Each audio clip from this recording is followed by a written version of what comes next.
नमस्कार, आपके साथ मैं हूं प्रतिमा मिश्रा। दुनिया के किस कोने में इजराइल के दुश्मनों के ठिकाने कहां हैं, उन पर कब और कैसे हमला करना है, ये मोसाद की सलाह पर ही तय होता है।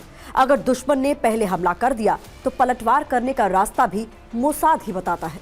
दुनिया की सबसे दुस्साहसिक खुफिया एजेंसी मोसाद ने ऐसे ऐसे काम किए हैं, मोसाद का नाम ही इजराइल की सुरक्षा की गारंटी बन गया। लेकिन मोसाद ने 7 दशक में जो भरोसा पैदा किया था वो 7 अक्टूबर को टूट गया। रही सही कसर इजरायली बंधकों की रिहाई में मोसाद की नाकामी ने पूरी कर दी।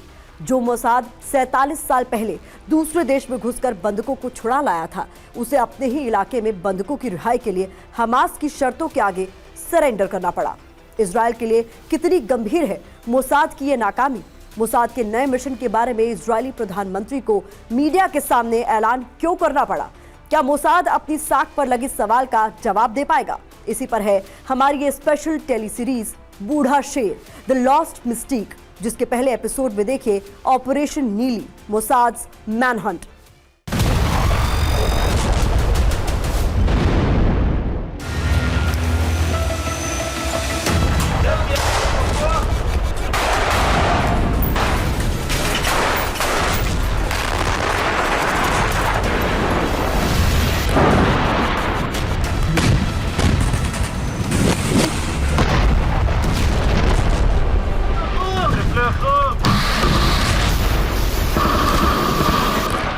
इजराइल हमास जंग का 47वां दिन, 22 नवंबर 2023, तेल अवीव, इजराइल।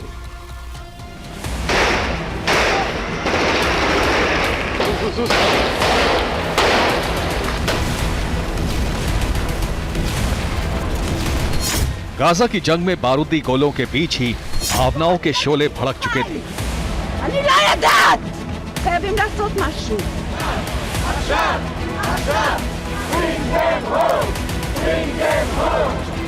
जिन लोगों के घर वाले हमास के चंगुल में थे, उनका दबाव इजरायली प्रधानमंत्री बेंजामिन नेतन्याहू पर बढ़ता जा रहा था।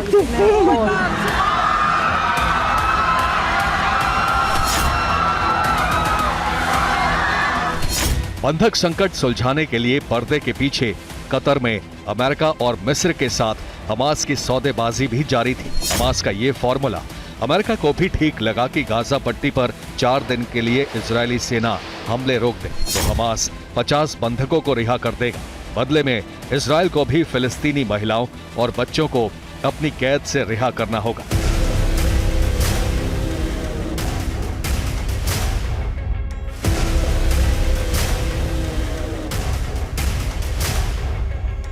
इजरायल की वॉर कैबिनेट में ये युद्ध रोकने का प्रस्ताव आया तो पूर्व प्रधानमंत्री और वॉर कैबिनेट में बिना विभाग के मंत्री बेनी गैंट्स नाखुश थे।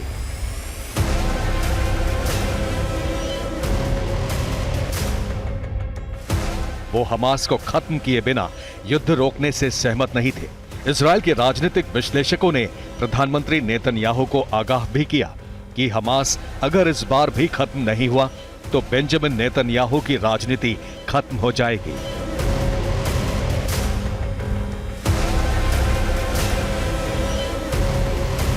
And their dignity, their national pride back. And you can get the national pride back only by defeating Hamas.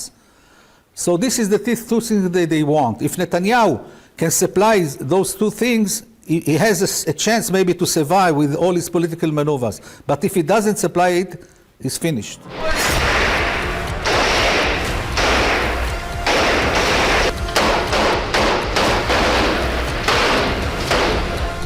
एक तरफ हमास से बदला और दूसरी ओर बंधकों की जिंदगी। इस धर्म संकट में प्रधानमंत्री नेतन्याहू को मोसाद की याद आई।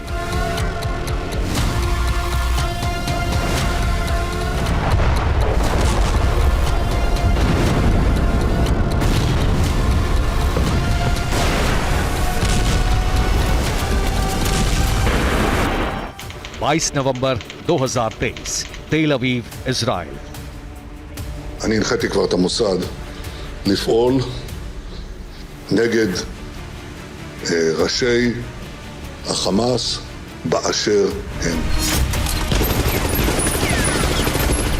दुनिया के हर देश में इंटेलिजेंस एजेंसी को फर्स्ट लाइन ऑफ डिफेंस माना जाता है। सुरक्षा की अदृश्य और अभेद्य दीवार। जिसका काम ही होता है चुपचाप देश के दुश्मनों का खात्मा।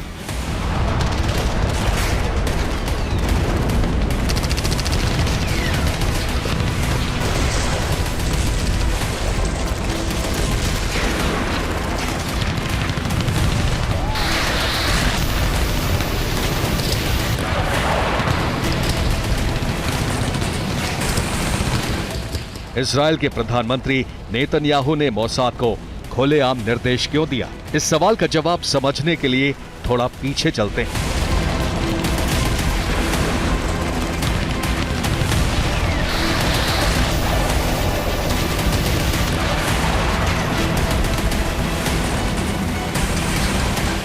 सात अक्टूबर 2023, गाजा बॉर्डर, इजरायल।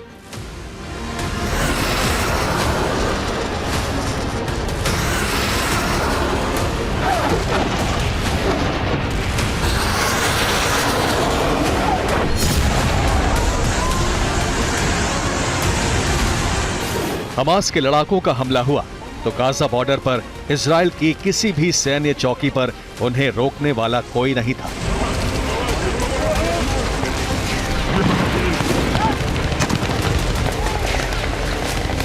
पचहत्तर साल से गाजा बॉर्डर पर 24 घंटे जंग के लिए तैयार रहने वाली इजरायली सेना भी उस दिन बेखबर थी। ऐसे में पहला सवाल यही उठा कि इजरायल की आंख, नाक, कान और दिमाग कहे जाने वाले मोसाद के एजेंट कहां थे?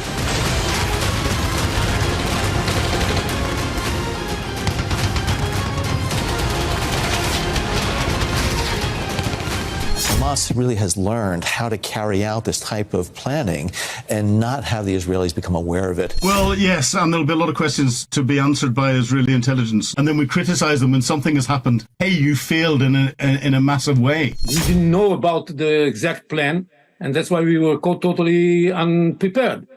And thirdly, we didn't have enough information that would tell us on the night when it happened that something like that is happening. And we again were caught by surprise. This is terrible for us. Hamas के हमले ने Mossad की साख पर सवाल खड़े कर दिए। इजरायल के लोगों का ये भरोसा टूटने लगा कि मोसाद के रहते कोई दुश्मन उनका कुछ नहीं बिगाड़ सकता।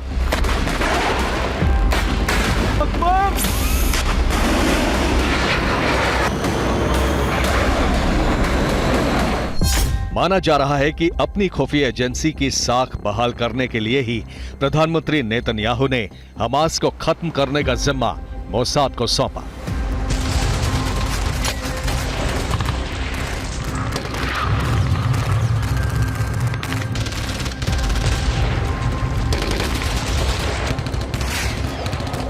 אני הנחיתי כבר את המוסד לפעול נגד ראשי החמאס באשר הם। अब ऐसा भी नहीं था कि प्रधानमंत्री नेतन्याहू के ऐलान से पहले मोसाद किसी कोने में दुबक गया था। इजरायली सरकार अपनी खुफिया एजेंसियों की एक स्पेशल टीम बनाकर उसे हमास के नेताओं के पीछे लगा चुकी थी।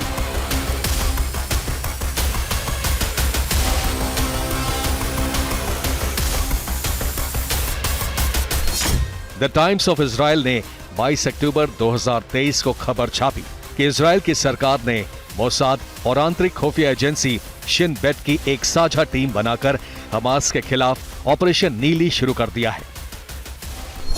नीली दरअसल पहले विश्व युद्ध में यहूदी राष्ट्रवादियों की खुफिया एजेंसी का नाम था, जिसने तुर्की के ऑटोमन साम्राज्य को हराने में बड़ी भूमिका निभाई थी।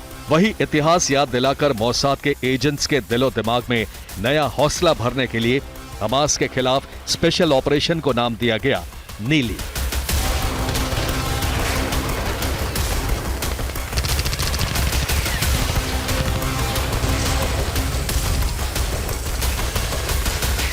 हमास के नुखबा फोर्स के खिलाफ ऑपरेशन नीली के तहत ही कार्रवाई की गई। 14 अक्टूबर को नुखबा फोर्स के कमांडर अली कादी को मोसाद और शिन बेट की साझा टीम ने ही एक ड्रोन हमले में मार गिराया था।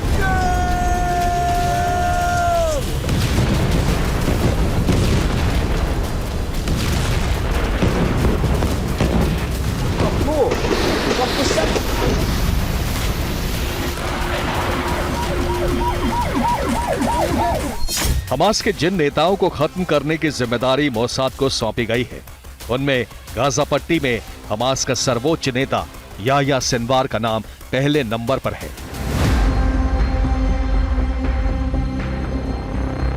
याह्या सिनवार कहां है, ये कोई नहीं जानता। मोसाद को मिली हिट लिस्ट में दूसरा नाम हमास के मिलिट्री विंग इज्जत-दीन अल-कासम ब्रिगेड का कमांडर मोहम्मद दाइफ का है, जिसका चेहरा भी बीते 30 साल में किसी ने नहीं देखा है। अल-कसाम ब्रिगेड के deputy commander in chief Marwan ईसा को ढूंढकर खत्म करना भी मोसाद का नया मिशन है। गाजा पट्टी में हमास के पॉलिटिकल ब्यूरो के डिप्टी चेयरमैन सालेह अल अरौरी की तलाश भी जारी है। मोसाद को हमास के इन टॉप कमांडर्स को किसी भी कीमत पर खत्म करने की खुली छूट मिल चुकी है।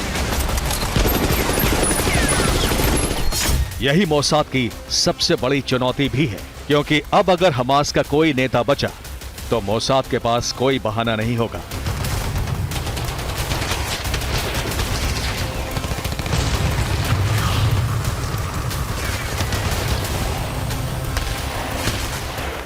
किसी भी खुफिया एजेंसी की ताकत उसके खबरियों के नेटवर्क से ही तय होती है। ऐसे मुखबिरों को इंटेलिजेंस एसेट्स कहा जाता है। दूसरे देशों में चल रही साजिशों का पता लगाने के लिए मोसाद ने लंबा वक्त और बेहिसाब पैसा खर्च करके ऐसे एसेट्स बनाए थे, जिन्हें छिपाकर रखने में मोसाद नाकाम रहा।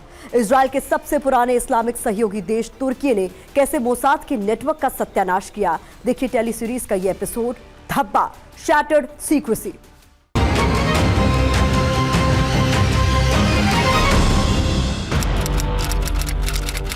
नवंबर 2021, इस्तांबुल, तुर्की।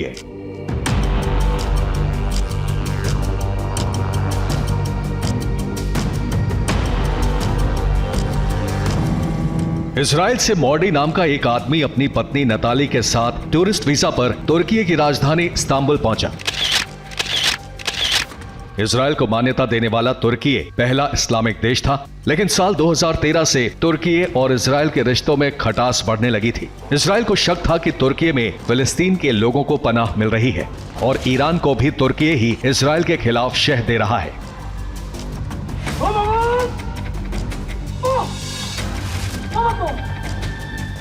वहीं तुर्की को शक था कि इजराइल की खुफिया एजेंसी मोसाद उसके देश में दखल बढ़ा रही है। इसी वजह से हर इजरायली नागरिक तुर्की की खुफिया एजेंसी MIT यानी मिल्ली इस्तेहबारात तेस्केलाती के रडार पर था। मॉडी और नताली पर भी MIT की नजर थी और इस इजरायली जोड़े की हरकतों को संदिग्ध मानते हुए इस्तांबुल की पुलिस ने दोनों को गिरफ्तार कर लिया। उन दोनों को मोसाद का एजेंट घोषित कर दिया गया। दो निर्दोष नागरिक हैं जिनसे गलती हुई है और उन्होंने खुद को एक जटिल स्थिति में लेकर चले गए। मैंने कल परिवार से बात की और हम इस स्थिति का समाधान निकालने के लिए हर संभव प्रयास कर रहे हैं। इजराइल ने जैसे तैसे अपने दोनों नागरिकों को तुर्की की जेल से रिहा कराया।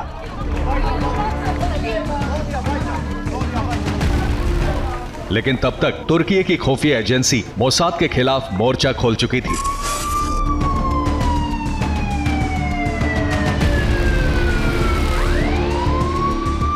इजरायली जोड़े की गिरफ्तारी के बाद एक साल में तुर्की में 100 से ज्यादा लोगों को मोसाद का एजेंट बताकर गिरफ्तार कर लिया गया। अक्टूबर 2021। It is of course important to note that the papers who have been published, that most of them are outright pro-government.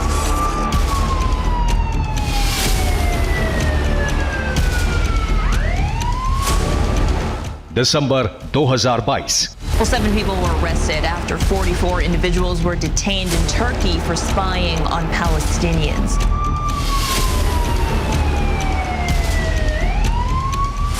July 2023। If indeed all 56 of those actually do belong to Mossad, and why such a big group of them? तुर्की में जितने लोगों को Mossad का agent बताकर पकड़ा गया, वो सब तुर्की के ही नागरिक थे। फिर तुर्की की सरकार ने इसे मोसाद के लिए बड़ा झटका क्यों बताया? ये रहस्य सुलझाने के लिए मलेशिया की कहानी आपको दिखाते हैं। उसी दौर की कहानी जब तुर्की में MIT का ऑपरेशन मोसाद चल रहा था।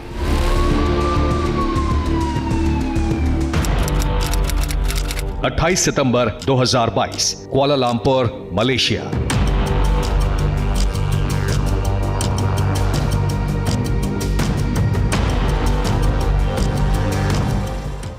कार सवार 4 लोगों ने सरेशाम एक युवक को अगवा कर लिया। उस युवक के साथी ने शोर मचाया तो कुआलालंपुर पुलिस को मालूम हुआ कि जिस युवक को अगवा किया गया है वो फिलिस्तीनी सॉफ्टवेयर इंजीनियर है। मुश्किल से 12 घंटे बाद ही पुलिस ने अपहरण करने वालों को गिरफ्तार करके फिलिस्तीनी सॉफ्टवेयर इंजीनियर को रिहा करा लिया। मलेशिया की मीडिया का दावा था कि इस अपहरण कांड के पीछे इजरायली खुफिया एजेंसी मोसाद का हाथ था। इस दावे पर सवाल भी उठे कि मलेशिया में अगर ये काम मोसाद का था तो मोसाद जैसे इंटेलिजेंस एजेंसी के अड्डे तक कुआलालंपुर पुलिस इतनी जल्दी कैसे पहुंच गई। इसका जवाब तुर्की से आया।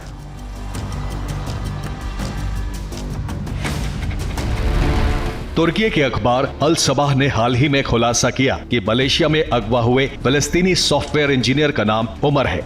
उसने हमास के लिए एक ऐसा सॉफ्टवेयर तैयार किया था जिसकी मदद से हमास के रॉकेट इजरायल के एयर डिफेंस सिस्टम आयरन डोम को नाकाम करने में सफल हो रहे थे। इसी के बाद मोसाद ने उमर को अपने शिकंजे में फंसाने के लिए अपने एजेंट्स को काम पर लगाया।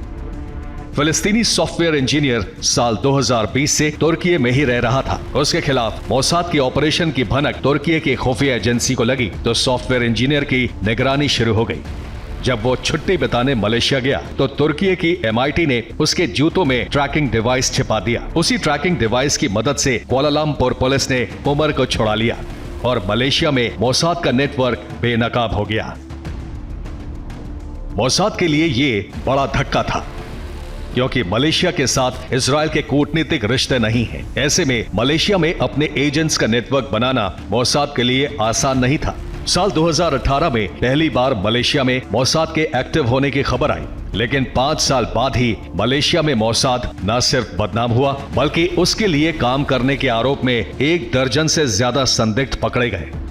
तुर्की की मदद से मलेशिया में मोसाद के खिलाफ हुई इस कार्रवाई ने मोसाद की दशकों की मेहनत पर पानी फेर दिया। इजरायल पर बड़े हमले की तैयारी से बेखबर मोसाद को अब हमास के नेताओं को खत्म करने का टास्क मिला है। खुलेआम इसका ऐलान करके इजरायल के प्रधानमंत्री बेंजामिन नेतन्याहू ने मोसाद पर नैतिक दबाव भी डाल दिया है। मोसाद को मालूम है कि अगर इस मिशन में जरा सी भी चूक हुई तो नतीजा 1997 से भी ज्यादा बुरा हो सकता है। आखिर 26 साल पहले ऐसा क्या हुआ था जिसकी वजह से इजरायल को अपमान का जहर पीना पड़ा। देखिए हमारा ये एपिसोड मशाल, अ स्ट्रेटेजिक ब्लंडर।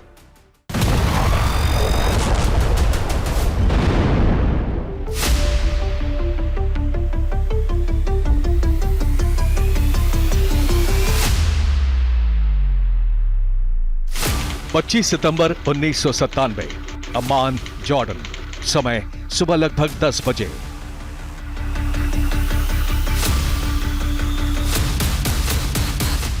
अम्मान के लिए वो आम दिन था। लोग अपने अपने काम धंधे में व्यस्त थे।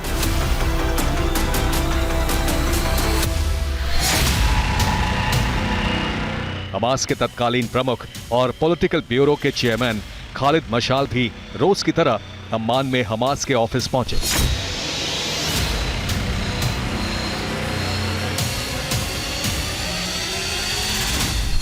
वो कार से उतरकर गेट तक पहुंचे ही थे कि 2 लोगों ने उन पर हमला किया।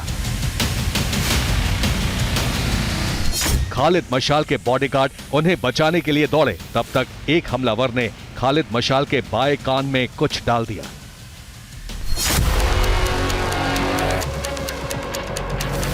खालिद मशाल के बॉडीगार्ड ने दोनों हमलावरों को दौड़ाकर पकड़ लिया।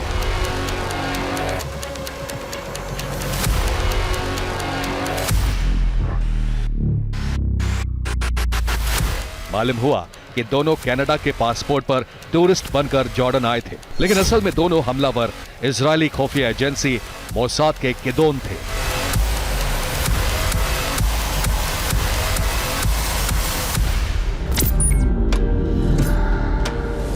किदोन यानी स्पेशल एजेंट, जिनका काम ही होता है दुनिया के किसी भी कोने में जाकर दुश्मन का काम तमाम करना।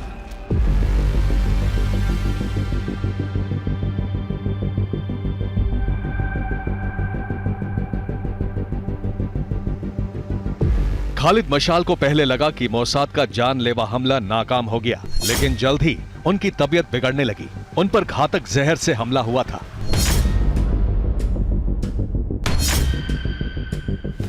बेहोशी की हालत में उन्हें किंग हुसैन मेडिकल सेंटर में भर्ती कराया गया, जहां वो कोमा में चले गए।